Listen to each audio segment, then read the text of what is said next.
Hello, everybody. Thanks so much for joining me for the return of Muppet Fans Talking. I am your host, Marcelo Bataro, and after a long time trying to get this guy on the show, I am so happy I finally got him on the show. I've known him for a long time, and he is hands down, hands up, if you will, one of the most hilarious, most creative puppeteers I've ever had the pleasure of meeting and knowing. Uh, Thank God for the Blues Brothers. I am here with Justin from Justin Talks Puppets. Justin, how are you, man? Doing good, doing good. Hello, everybody. Hello. Marcel, thank you so much, man, for having me on. I know it has been a long time coming to trying to get things right in a place where we can meet and do this, and the timing's perfect. So I appreciate it, man. Thank you so much for having me on. I'm excited. I have been wanting to do this ever since I started doing this fun little podcast in the beginning of the pandemic.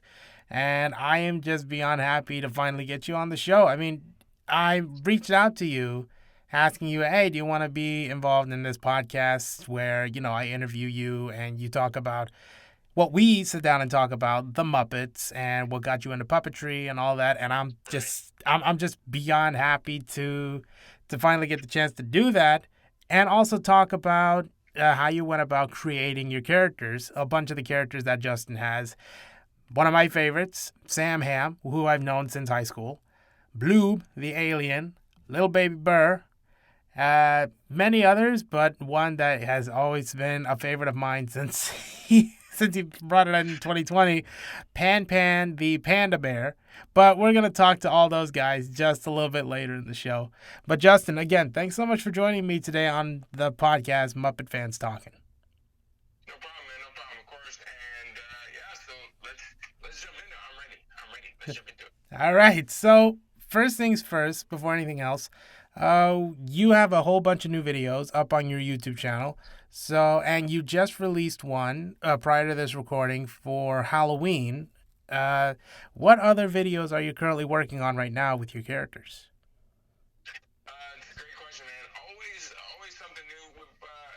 Honestly, it just kind of is month by month plan at the beginning of the month, and then later in the month have some plans. So probably more holiday videos. I think going into now it's November, so going into November, December. Probably working on a Pann Pann Christmas special coming up here in the future. Got some ideas for that. Got a buddy of mine named Rob, who's like our voice guy, and he kind of comes up with some concepts for me and my girlfriend Alex to come up with to perform and do all that type of stuff. So, but as far as week by week, more of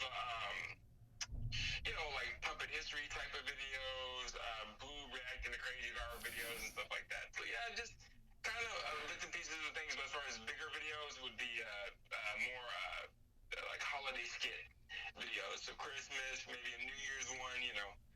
Working on stuff like that. So, yeah. I mean, I'll tell you this much. When I first saw Pann Pann on TikTok, I just kept saying to myself, "Man, you got to do something with this panda bear on Christmas, not like, yeah, exactly." I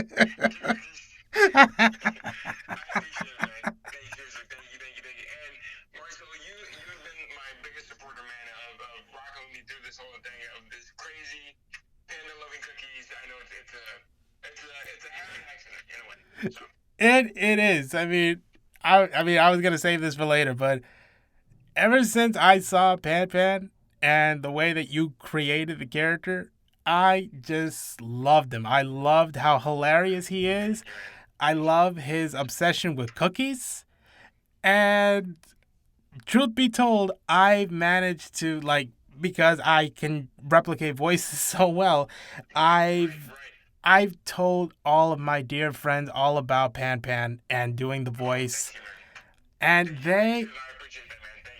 Thank you. You're welcome, man. But like I share the videos and I also do my impression of Pann Pann and they Spot on, by the way.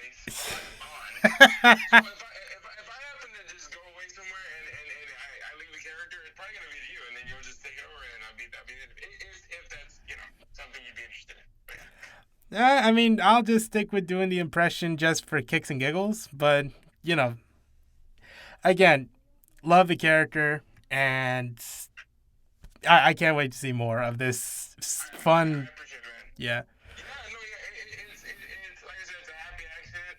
I guess that would be my way into explaining how Pan Pan got created. Would that be okay to kind of share? You know what? You know what? We pretty much just dropped the ball on this one. So let's go ahead and start talking about how you created Gotcha. your I'm sorry. characters. Yeah. I'm sorry. Yeah. So, long story short, you already know this. I'm an ambassador for Folk Madness. So and they currently still do send me puppets to like review and stuff like that. So they're having a hard time selling Pan Pan, and they were like, well, the panda character, it wasn't Pan Pan at the time. And they're like, do you mind just promoting this on your YouTube channel, reviewing it, telling people, hey, we got a new panda puppet coming out for people to buy, family, kids, whatever, what have you. If anybody's not familiar with Folk Madness, they sell kid, adult, generic animal puppets. So, I just ended up reviewing Pan Pan, and then they were like, that was great, but we really want more, we want people to, just be like, oh, we gotta buy it. So, ended up creating a character that was supposed to be more of the Asian-based type of thing when you think of pandas. Yeah. And it turned into this weird foghorn, leghorn, Swedish chef meets mushmouth.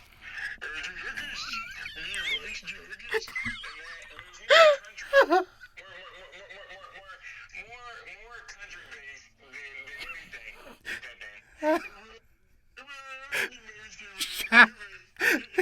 I love Pan Pan.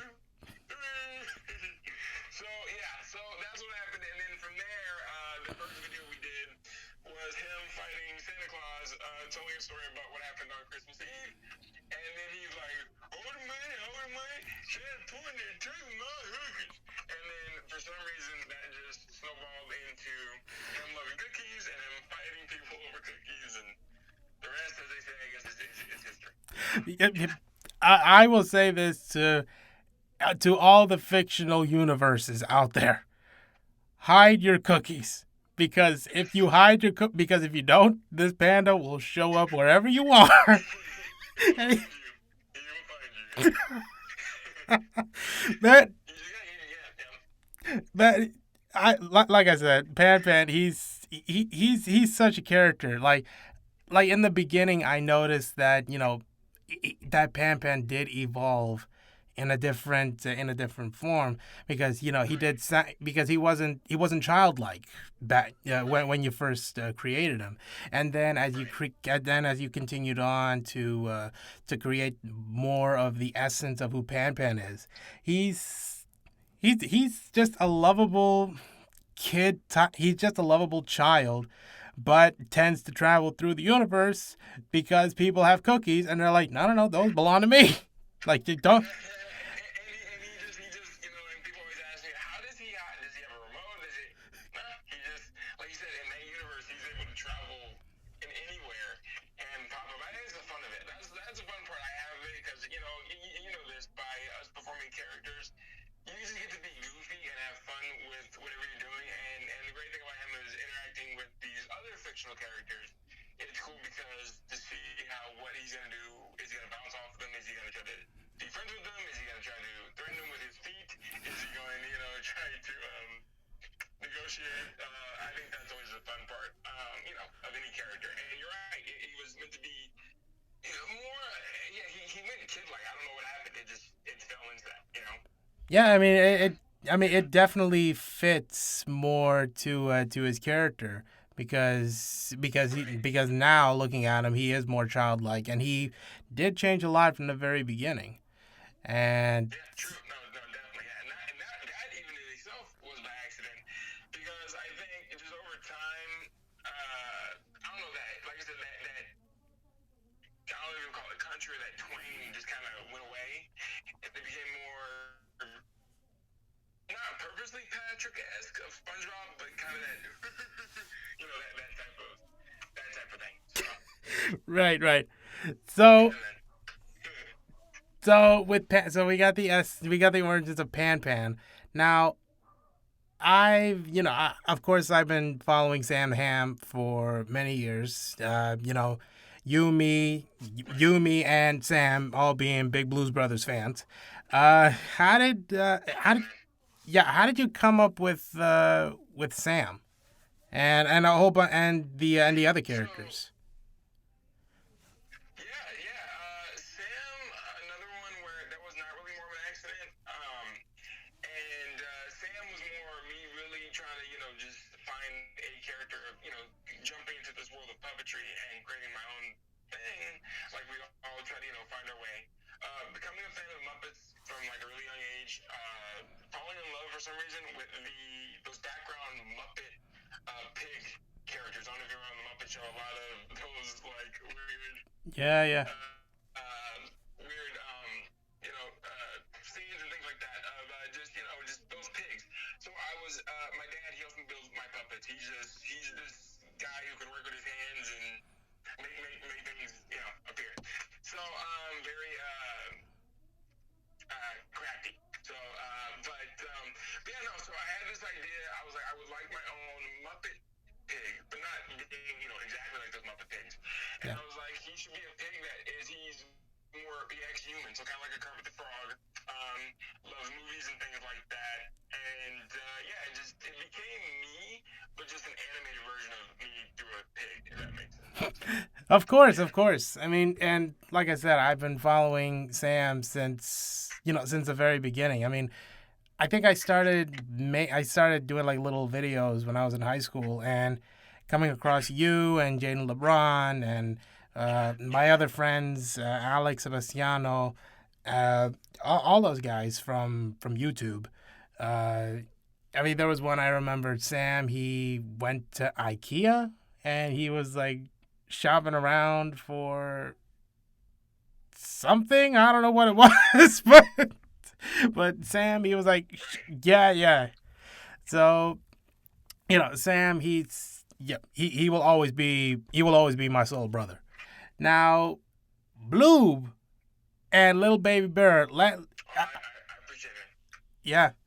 So now let's go ahead and talk about Blooob and Lil Baby Bur because Blooob, he's awesome. He is one awesome alien, and Lil Baby Bur, I gotta know where you came up with this bear.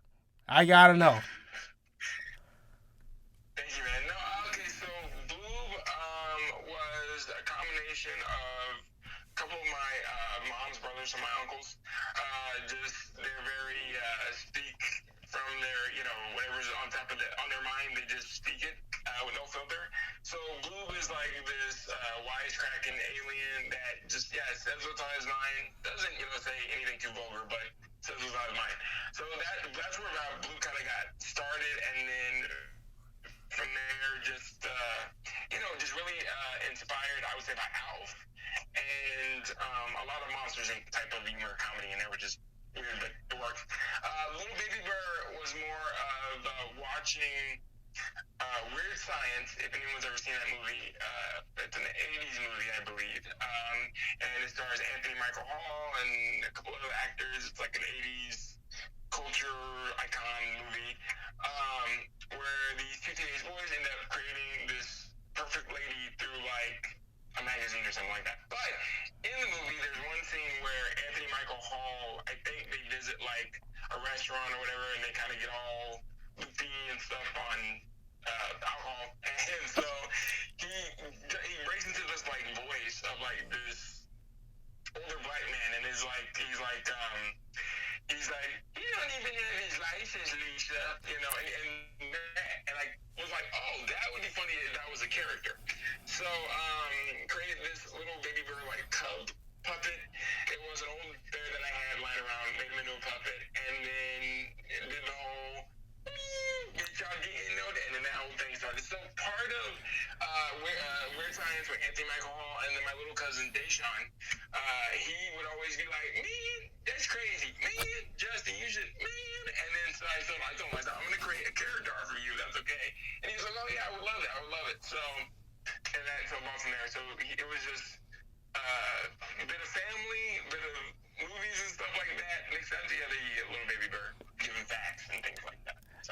Nice. Which I love the facts that Lil Baby Bur gives in every single one of the videos. By the way, I want to give a fact to Lil Baby Bur on this podcast right now. Okay. So, Lil Baby Bur, let me ask you this: are you familiar with the Country Bears movie, the one that came out in 2002? Yeah, homie, I am. Yeah, I am. Yeah. What's good? What's good? So, did you realize that the place that they built Country Bear Hall is actually a real place still to this day and is located on the Disney Golden Oak Ranch? Yo, I did not know that. I definitely got it. If you don't mind, I gotta I'm gonna give you credit and whatnot, but I'm gonna need to tell the homies and whatnot. I say, hey, did y'all know? Because Marcelo said so. That was a fact that I didn't even know. That's crazy, man. I didn't know that. I'll say this, homie. It's true. And I looked it up. I did the research. It's still there. Country Bear Hall is still there. It's real, man. Speaking as me, man, I did not know that at all. That's cool. You'll definitely have to. Even though you said it, well, I'm gonna just play this back, and then Baby Bur will definitely have to edit it, right, Baby Bur? You know what I mean? I'm gonna add it in. Yep. I got it. Oh man, because because I've been wanting to share that. I wanted to share that fact with Lil Baby Bear for the longest time, but I just didn't know, how to do it. And prior to this podcast, I thought, man, share this fact with this bear. Lay some knowledge on him. Yeah, man, because sometimes, for the little bit that he is, his knowledge only goes so far. It goes as far as his nose, and his nose is kind of short. It only goes so far. His knowledge. It's crazy. But no, man, I appreciate that. I'm gonna add that in. Speaking of Baby Bur, the reason why I've kind of taken a step back a little bit on those videos on his channel is because, just juggling with Pann Pann and Blooob is like dealing with two kids. If anybody's a parent, you're juggling all your kids. That's what it feels like juggling an alien, a bear, and then another bear. So I've taken a little bit of a step back from Baby Bur. Doesn't mean I've totally, let go of it.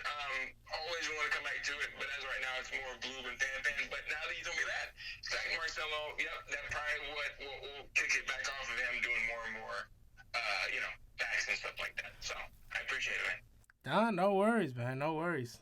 And so, since the order of how the interview was gonna go kind of got switched, which I'm all for it. I love it.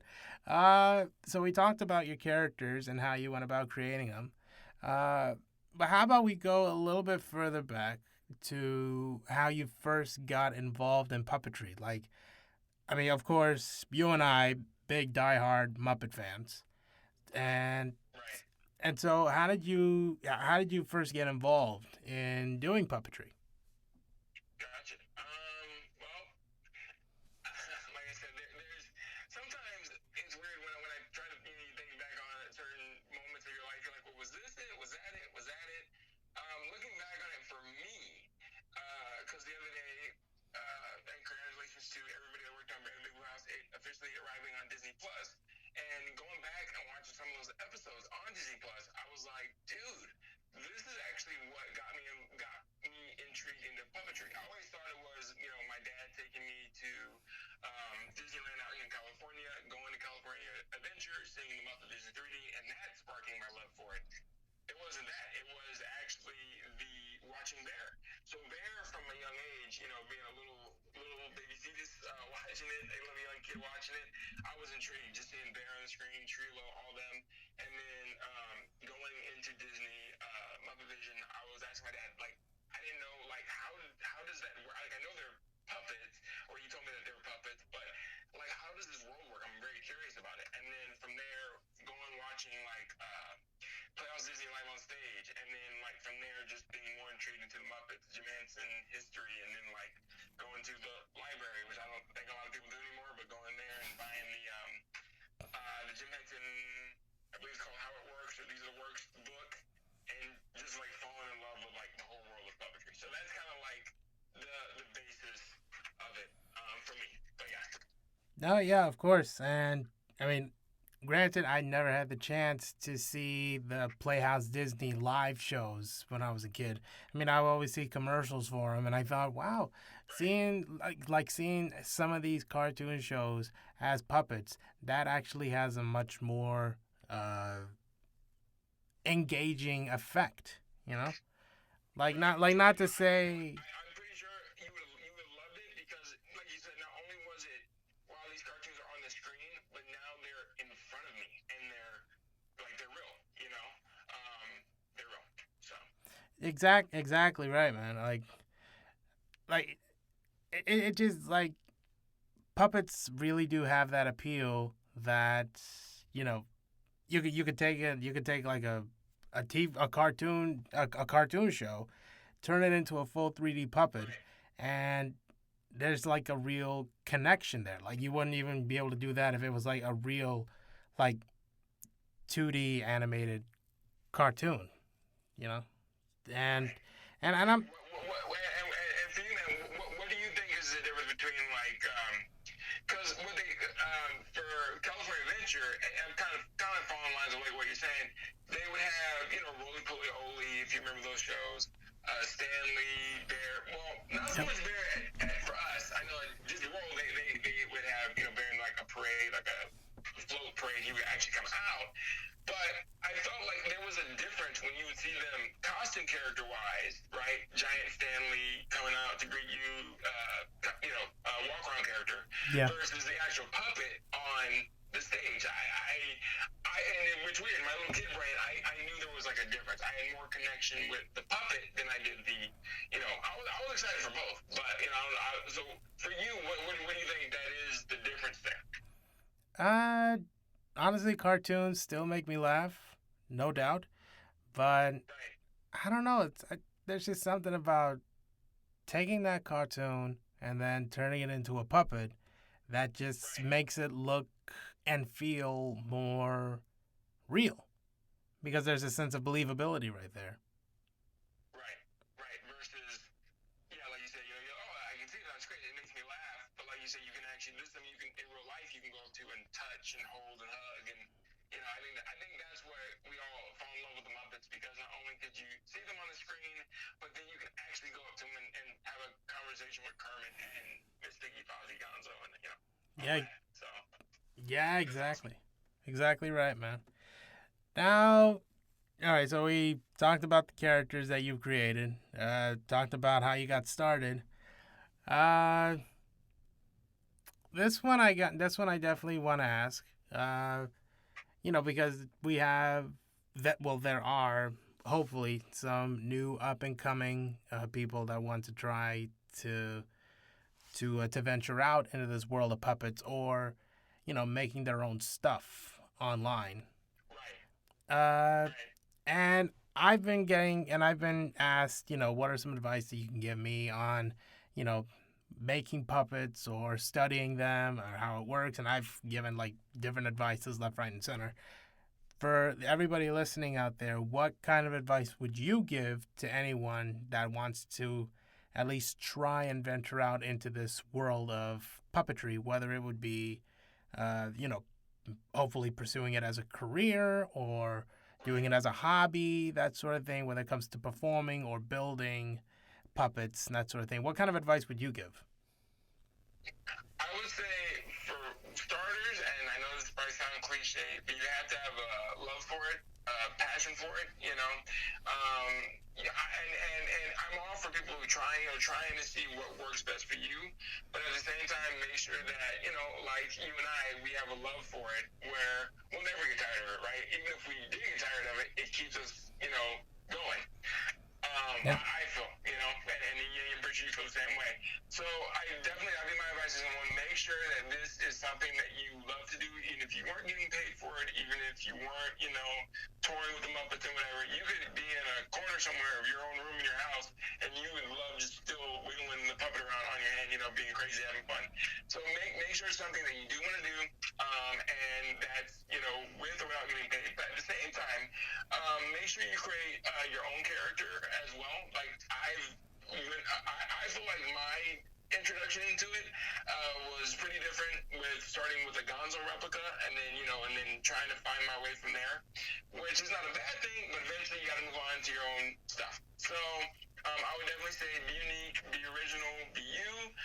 It's okay to get, inspiration here and there from a little bit of everybody else, but at the end of the day, make sure that you always can eventually have your own stuff, because when you own it, no one can take it from you. No one can tell you that's not the way this character would act or go, or whatever. So you have more freedom by creating your own stuff, versus and trust me, and Marshall, I'm pretty sure you would agree with this.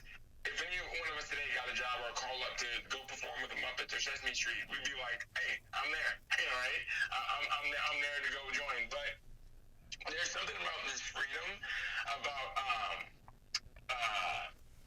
having your own, and then you're in control. You're in control when to produce, when to direct the video, puppeteer. You're in control. You're the head guy or the head girl. So that's what I would say.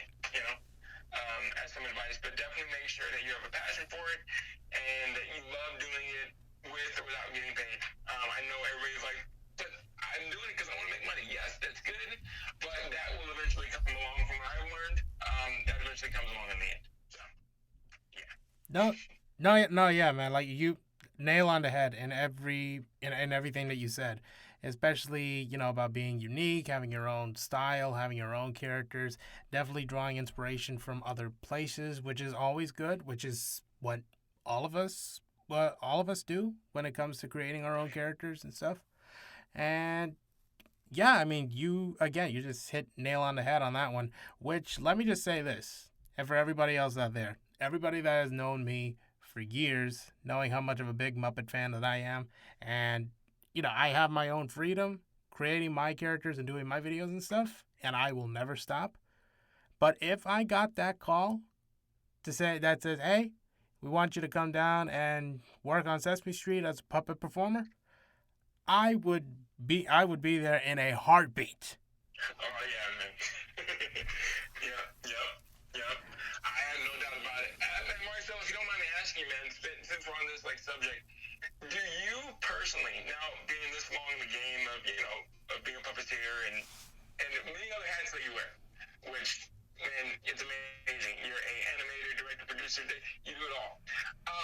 What is your thoughts on the future of puppetry? Do you see there being another Muppets coming up by someone else, or do you think puppetry is going to be its own little different thing? Like what does the future of puppetry look like to you?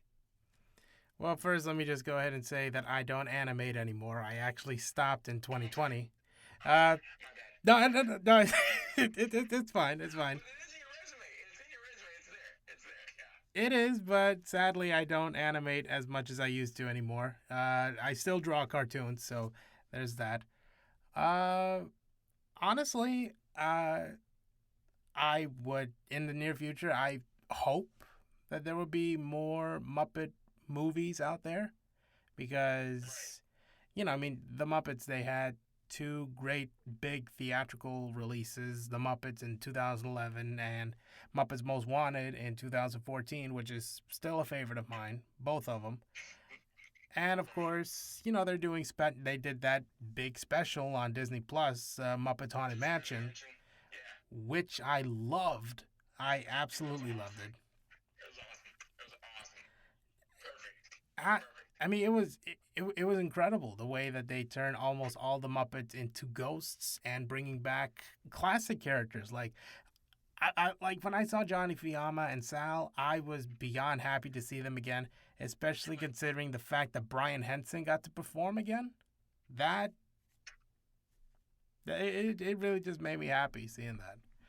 But It was like a little nod to older Muppet fans. And yeah, man, I agree with you. I would love to see more specials and stuff like that. Do you think there ever will be another? And when I mean another Muppet, so do you think there ever be another company that will come up with their own version of that? And or who's someone that you see that's like that now, or does it all get grouped together? Do you think? well, I'll say this one. For me, it kind of feels like it's grouped together because there'll always be more different puppet groups or companies starting up to try to come up with their own thing, whether it's building puppets or filming TV shows and movies and stuff. Uh, and this might sound off, but this is just me. I just hope that they don't try to become another Muppet show. You know what I mean? Yeah, I get what you mean. Don't be a copy. Do your own thing. Exactly. I mean, I've had this conversation with other friends about, other groups, starting up, and some of them are original, others are just like trying to be just complete bootleg knockoffs, copies. Yeah, exactly. And I mean, if you really want to do this, then you gotta do like original stuff. That's why some of my stuff, they don't have that Muppet look. They look completely different. So finding your own style, finding your own voice, and in the future of puppetry, I definitely see that hopefully there'll be more opportunities for people that want to at least try to do this, or those that have been working for years to try to get that big opportunity to do this. I hope it happens. I mean, and this year it's been pretty incredible for puppets. I mean, Coldplay, they worked they created a new band called the Weirdos Right. Yeah. with that music video Beautiful and Angel Moon, which was amazing. And And they had their own like little interview segment on Jimmy Fallon, right? exactly, Jimmy yeah. Fallon. So I mean, seeing stuff like that, I mean, maybe it's like you see it once in a blue moon, but I don't know. I have a good feeling that this, like, the era of puppetry will continue to grow, and hopefully it'll be for more audiences. I mean, I know. I mean, Right. I asked one of your characters on Instagram a while back about Happy Time, and I know a lot of people, they didn't like Happy Time Murders. I Right. I personally enjoyed it because not because it was an R-rated comedy or anything like that. I mean, uh, I enjoyed it because it shows that kind of style of puppets can do more than just be for little kids. Yeah, and like you said, that keeps that. I really don't. Well, I guess I can call it a legacy, right? It keeps that legacy going, no matter what form it's in. Like you said, as long as it's that that style of puppet, right? Yeah. Yeah, man. No, and then one other question I want to ask you. I know it's your show. I'm gonna be full of questions. I'll talk your head off. But what is your thoughts on YouTube, social media, puppetry, puppeteers, the route that's going? What is your thoughts on that? I'm just curious. Honestly, I'm glad you're asking me the questions because it helps to keep this episode going a lot longer than it should be, which I'm all for. I love it. Cool, Uh, man. Cool. Honestly, with like YouTube, Instagram, TikTok, all that stuff, it it honestly has like a much wider platform for puppet creators. Like there's so much more puppets on TikTok and YouTube now because there's a much wider range. Like when I first joined TikTok, I thought, well, let me just do a couple of like duets and lip sync with one of my puppets and see what happens. And then it just blew up from there. Like, especially when I started doing videos when I was in high school, Right. it just, I don't know, it just kind of took off on its own. And now Right. you see more people doing more puppet related shows or short videos and stuff. And yeah, I mean, what else is there for me to say? It has like a much wider Yeah, range no, now. I get you, man. No. Yeah, no, I agree. That's why, in a way, because I know, like you said, TikTok gets a bad rap. YouTube, well, not. I feel like everybody's finally warmed up to YouTube. And Instagram, you're right. It's no longer you having to wait for bigger companies to notice you or your characters.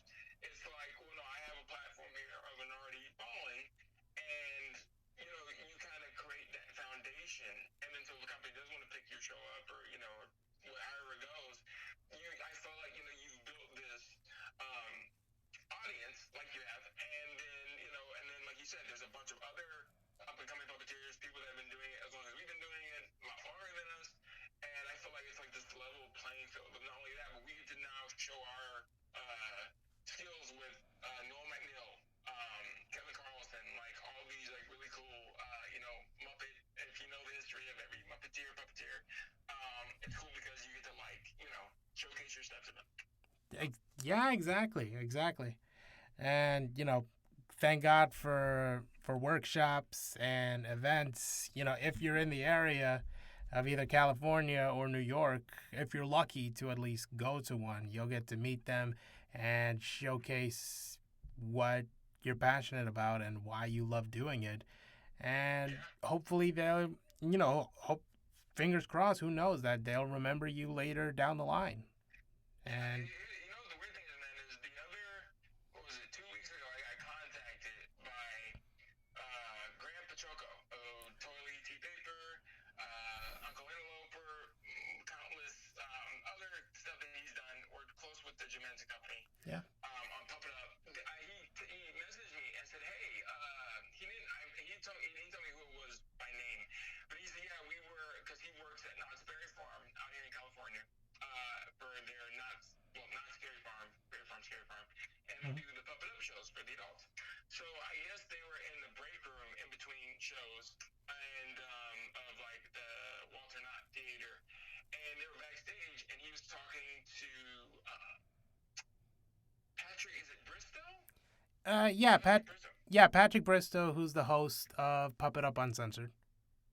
Exactly, exactly. So I guess some kind of way in the whole backstage and taking a break, Pann Pann's videos got brought up. I don't know how, I don't know when, I don't know what, but people were sharing it with each other, and they were showing Grant and Patrick, and it said, this guy's really funny with the panda, all that stuff. And they were like, he really should be on Puppet Up. We think he'd be a great addition to Puppet Up. So when I got that message from Grant, I was like, this is so cool, this is so cool, this is so cool. I was like, thank you so much, like, for even that's a blessing. My name even brought up like that in front of you guys. That's the coolest thing ever. He was like, we would love to have you part of the team. Patrick thinks you'd be great for the team. He was telling me, the requirements like that for Puppet Up. And unfortunately, I said, as honored and flattered as I am, I'm going to have to decline because, as you know, Marcelo, I'm more, I'm not goody two shoes, 1, 2, 3 ABCs, but I don't, cuss with my puppets or swear with my puppets and things like that. So I told him, I am so honored. Thank you so much, but unfortunately, I'm gonna have to decline because Puppet Up is a whole nother beast that I think I'm not ready for yet, and I feel like people that are on Puppet Up, they're amazing. So, but like stuff like that, you never know when you're on the internet where your video is gonna pop up, who your video is gonna pop up in front of. I'm pretty sure you had that with many of your videos as well, and you're like, oh wow, it got in front of this person's eyes, so it's just cool that it works. No, well, one, amazing that you were messaged by Grant Pachoco, uh, uh, you know, offered to join Puppet Up Uncensored, which sounds incredible. Uh, Yeah, man, no, it's a big yeah. It's like yeah, it's like being asked to perform at for me Super Bowl, or I guess Muppets would be Super Bowl, but however you gotta look at it, yeah. yeah, yeah, yeah. But most people would say, "Why would you decline this? Why would you do that? Why?" I'm actually glad that you did decline because as much of a big opportunity that would have been, you did say that I don't feel like I'm ready to do something like that just yet. You know, Right. and I respect that so much because I mean, for anyone that is waiting for that big opportunity, you better you better either be ready to take it, or if you've been doing this for a while but you don't really feel like you're ready to take that next step yet, you know, there's no shame in declining something like that. Actually, Right. prior to that, uh, I definitely would like to share a little story about something similar to that. So, prior to this recording, Sesame Street, the musical, which is off Broadway, this is their last month to see the show, November 27th. So if you haven't had the chance to see it yet, go see it. It's amazing. I have dear friends of mine who are involved in the show. Mia Rivera, who was on the show, she's involved in it, and she's incredible.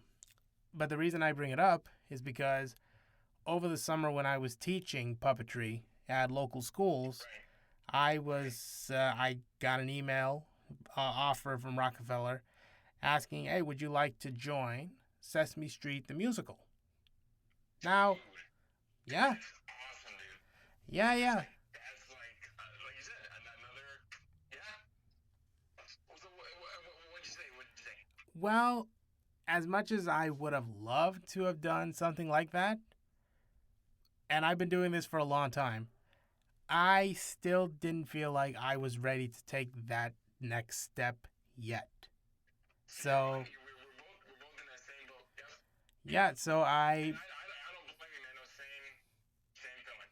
Yep. yeah, and so I kindly declined saying, thanks so much for asking, but I don't really feel like I'm ready to do something like this at this time, perhaps in the near Right. future.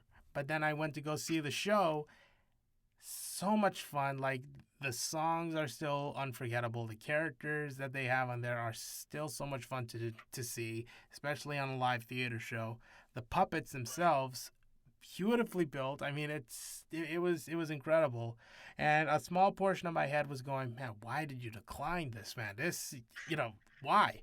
But then I just thought rationally and said, well, and my friends, they were also like, why would you decline something like that? And I said, look, even though I've been doing this for a long time, I don't feel like I'm ready to take that big step. It's like, being an actor or a musician or anything and trying to make that move out to Hollywood.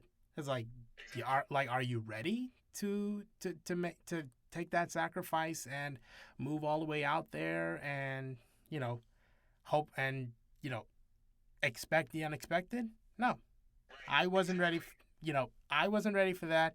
You weren't ready for that. There's no shame in it. Yeah, We're but still yeah, practicing. yeah, it's funny you mention that because even now, like, I don't know if you ever do this in not in a weird way, but if you ever look back, just to see how far you've come, right? Your whole journey throughout your puppet career or whatever you want to call it. So I'll go back and I'll watch some of my old videos, see to critique myself, see how far I come. I even do that now, critique myself. Always getting better. It's like exercising or, like you said, performance. You always want to nail it each time you perform. So it's funny now, thinking even back then, if I even thought I was, oh yeah, I'm ready, I'm good, I'm good to go.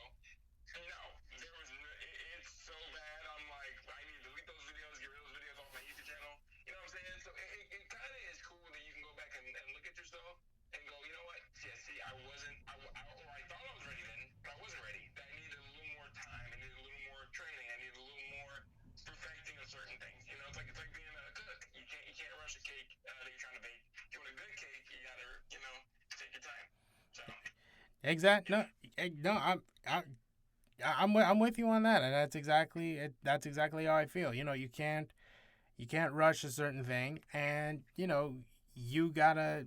You may feel like you're ready to do something like that, but what if you get out there and people say, "Yeah, you're not ready." You know. Yeah, see, exactly.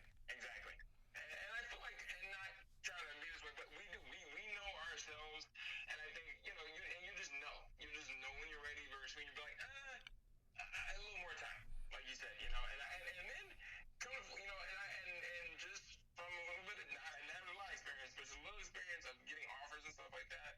I learned don't always take the first thing that's thrown out there to you and like run to it and like, oh, I got an offer, I got an offer. With anything, you want to, make sure that you digest it, think about it, take some time to think about it. Anything you're offering, even if it is the Muppets or Sesame Street, I think it's definitely good to go, okay, well, what am I getting into? What are the, qualifications, all this other stuff? It's good to kind of sit back sometimes. And sometimes, so say if like you don't, like you say you didn't accept Sesame Street the musical, but now they actually they're like, well, we have a better offer now for you with doing something else that was better than that opportunity. It was a good thing you waited and you didn't just take, the first bite or the first, my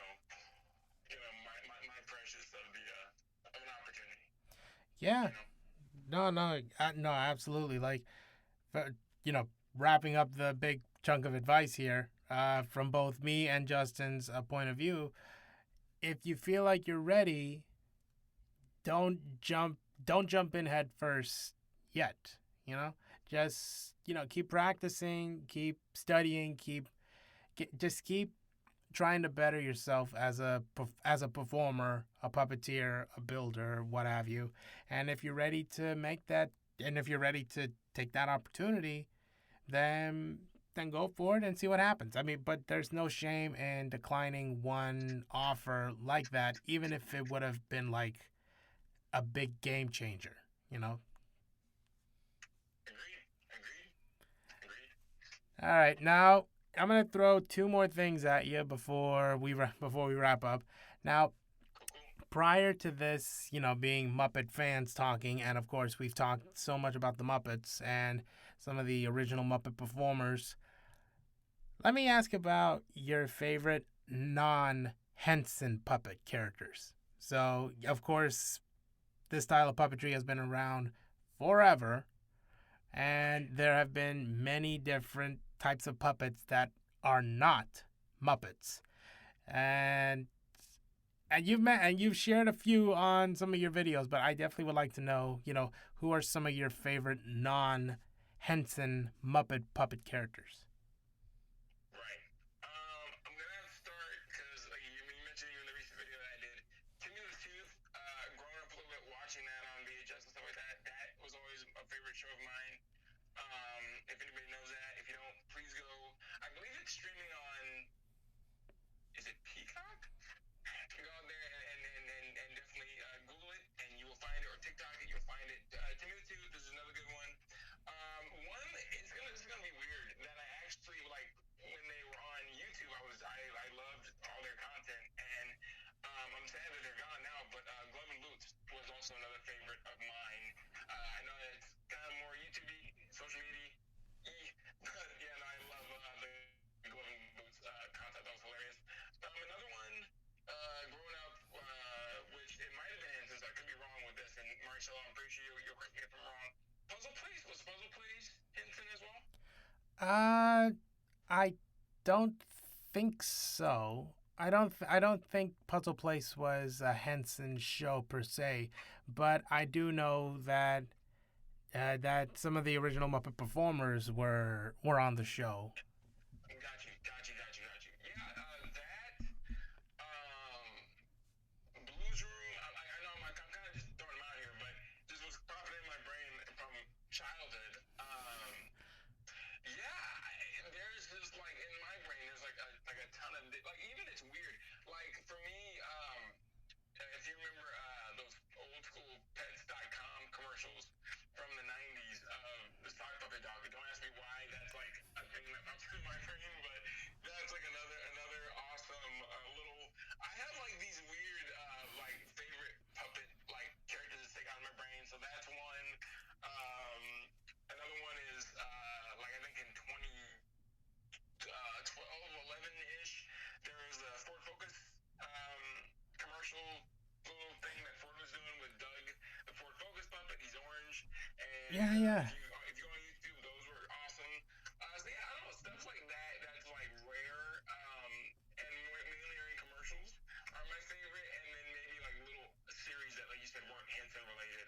Another favorite of mine was the Mr. Potato Head show. I don't know if you remember that, but it was like a puppet. It was like a latex puppet, but it was Mr. Potato Head, and then it was like him, and then like these other characters. I think one was like a ham and stuff like that. I think it's called the Mr. Potato Head show, but it's like in an archive somewhere in like my brain. But I'll have to send it to you. But it's a really good show.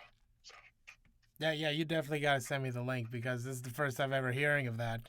And I got to see this for myself to believe to believe it, Yeah, but man. Yeah, it's like I think it was done by Hasbro, but I'm don't quote me on it, but I think this was before Disney, did the whole Toy Story thing with Mr. Potato Head, and that became its own other thing. This is like pre Toy Story of him having his own show.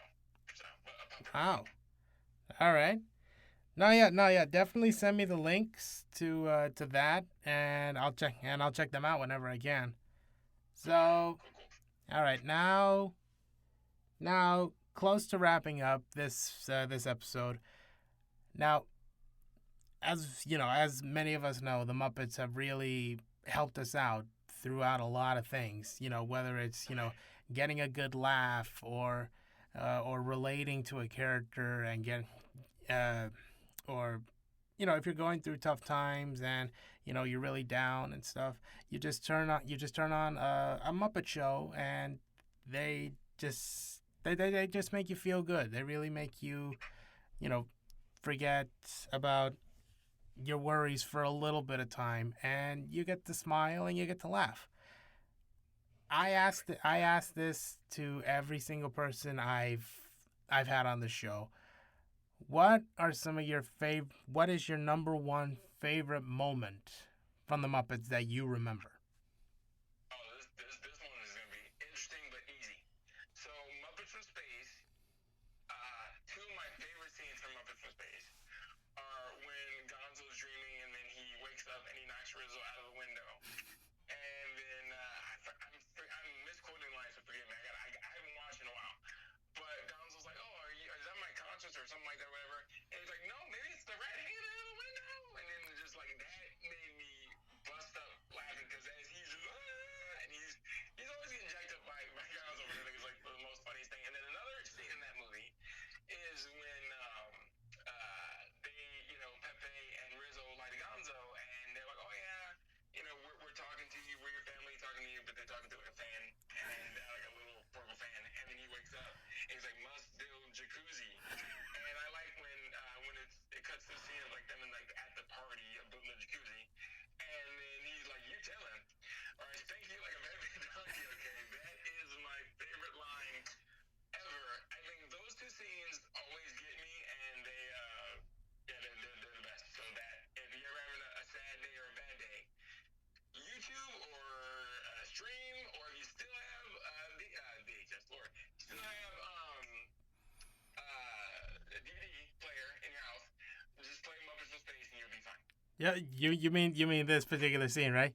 You tell him. Yeah, the scene, yeah. Like this scene right here. You tell him, and I will spank you. I spank you like a bad donkey, okay? Yeah, man, that scene, classic. I love it. I can't get enough of. You put Pepe and Rizzo together, you got an interesting time. And Gonzo, you got an interesting time. So Yeah, continue to be sad with that. exactly. Oh, you know what? Before we even wrap up, I didn't get a chance to ask you this about who your favorite Muppet is. Like, who's your favorite Muppet character and why you relate to that character? I would have to say, and I think that's always going to be Gonzo, because he's like the outcast, the one that it doesn't do what everybody else does. So I can definitely relate to that. Gonzo's going to be always my favorite, and then right behind him, of course, Rizzo and Pepe are also my favorite as well, because they're just goofy and Rizzo's sarcastic as ever can be. The little New York and that mouse that he is. So or Jersey mouse that he went. Whatever. He's close. He's got that straightforward sarcasm. So yeah, Gonzo, Rizzo, and Pepe. I can relate with that. I mean, Gonzo, he will always be my favorite along with the band, and Pepe, man, I am glad that I grew up with Muppets from Space. It's still one of my favorite movies that they've done. And Pepe, that was my first introduction to him, and he's been my favorite character ever since. Oh yeah, man. He that and for when Bill Beretta, because he says those stories, he got the character off of I believe his either mother-in-law or aunt. I could be Uh, getting that wrong, but no, yeah, no, I can, no, I don't mind sharing. I don't mind sharing that. Uh, yeah, Pepe came about from his wife's aunt, who was from Madrid, Spain. there you go. Yeah, Yeah, yeah. And for that, for that little inspiration, and then now Pepe is like just like I don't know, man. It's the best character ever. That I swear he could have his own, little show if they wanted to, and it would just be yeah. He could do that all by himself, but yep. I love that he's grouped in with all the rest of the Muppet Gang. So Yeah, it's awesome. Disney, Disney, you listening to this episode? Bill Beretta, if you're listening to this, come up with an idea for Pepe to have his own show. We'd love to see that, man. Yeah, man. Yeah, I mean, hey, if they can give anybody now their own little segment on Disney Plus, I think Pepe definitely deserves it, along with countless of other characters, but Pepe for sure. Yeah.